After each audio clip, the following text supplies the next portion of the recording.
Vamos para a Europa falar com o nosso correspondente Felipe Killing, que já está aqui com a gente. Killing, para falar sobre a AstraZeneca, né, e a Universidade de Oxford, que apresentaram há alguns dias resultados positivos da vacina contra o coronavírus, só que com um dado intrigante, né, com uma variação de 60% a 90% da eficácia da vacina, tanto que os pesquisadores falavam em usar a média disso, né, de 70%. E uma diferença grande nessa oscilação que se deve a um erro que foi cometido durante as pesquisas. Explica isso pra gente, Killing. Bom dia para você.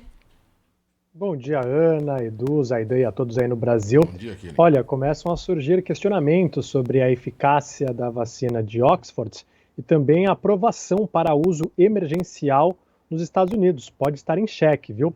Bom, o problema é justamente esse. O anúncio no começo da semana falava em eficácia média de 70%. Isso porque foram duas dosagens diferentes. No grupo que recebeu 2 doses completas no intervalo de um mês, a eficácia foi de 62%. Já no grupo que recebeu meia dose na primeira aplicação e uma dose completa na segunda, a eficácia foi de 90%. Os cientistas estão analisando ainda o motivo dessa diferença e existe uma pergunta: por que essa diferença tão grande de eficácia em relação às dosagens?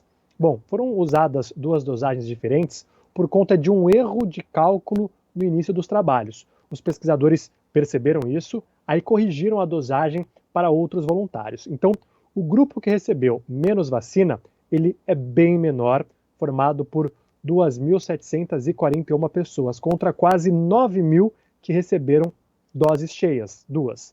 E além de ser um número relativamente baixo de voluntários, não teve nenhuma pessoa com mais de 55 anos no grupo que recebeu a dosagem que se mostrou mais eficaz. Justamente o grupo de risco. Conseguir uma aprovação de emergência com essas lacunas é algo que pode ser difícil. As principais concorrentes da AstraZeneca e Oxford são Pfizer, BioNTech e Moderna, que também divulgaram resultados e divulgaram de forma clara, mais de 90%, e mostraram todos os dados. A vacina de Oxford com a AstraZeneca fez uma divulgação confusa, um erro de cálculo, inclusive as ações da AstraZeneca caíram essa semana após o anúncio. E aí o New York Times escreveu que, para aumentar a confusão, a AstraZeneca reuniu resultados de 2 ensaios clínicos concebidos de forma diferente na Grã-Bretanha e no Brasil, o que é uma ruptura na prática padrão de relatar os resultados de ensaios de drogas e vacinas. Nos Estados Unidos, há sérias dúvidas se a vacina de Oxford vai conseguir aprovação de emergência em breve. Vale destacar, ela até pode ser 90% eficaz e fazer o que dela se espera. O problema é que, com os dados que se tem hoje, ainda é cedo para cravar. Os especialistas dizem que seria melhor se tivesse uma pesquisa mais ampla, com mais pessoas que recebam essa dose mais eficaz, né? Portanto, um pouco menos, principalmente com pessoas acima de 60 anos, do grupo de risco. Ainda não foi feita essa análise. Então, esses são os questionamentos levantados em relação à vacina de Oxford. O Killing, outro dia a gente falava aqui sobre aquele organograma, por sinal bastante inteligente, razoável. Então, primeiro o pessoal do campo da saúde, médicos, enfermeiros, enfim, quem está no front recebe primeiro. Depois os que têm mais de 80 anos, depois mais de 70, 60, 50, depois todo mundo. Inclusive para ver tempo, uma faixa etária está sendo vacinada, você está produzindo vacina para todo mundo. Todo esse planejamento e a logística que envolve um planejamento como esse, era sempre partindo da premissa de que seria a vacina de Oxford ou o Reino Unido pode se socorrer, por exemplo, na produção da Pfizer e da Moderna. Zaidan, bela pergunta. O Reino Unido comprou 40 milhões de doses da Pfizer e da Moderna. O problema é que essas doses ainda não chegaram. Pode ser que chegue em janeiro. E Pfizer, BioNTech 20 milhões e 5 milhões da Moderna.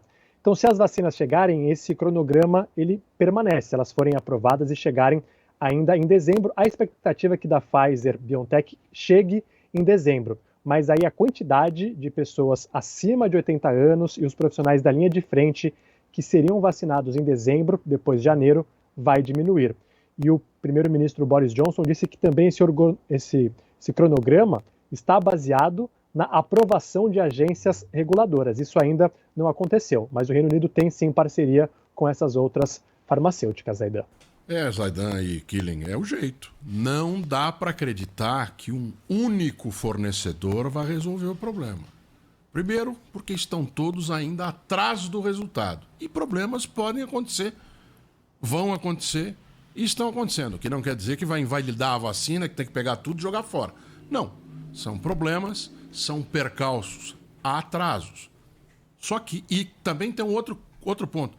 As vacinas têm preços diferentes, têm modos diferentes de ação, têm maneiras diferentes de serem acondicionadas e transportadas.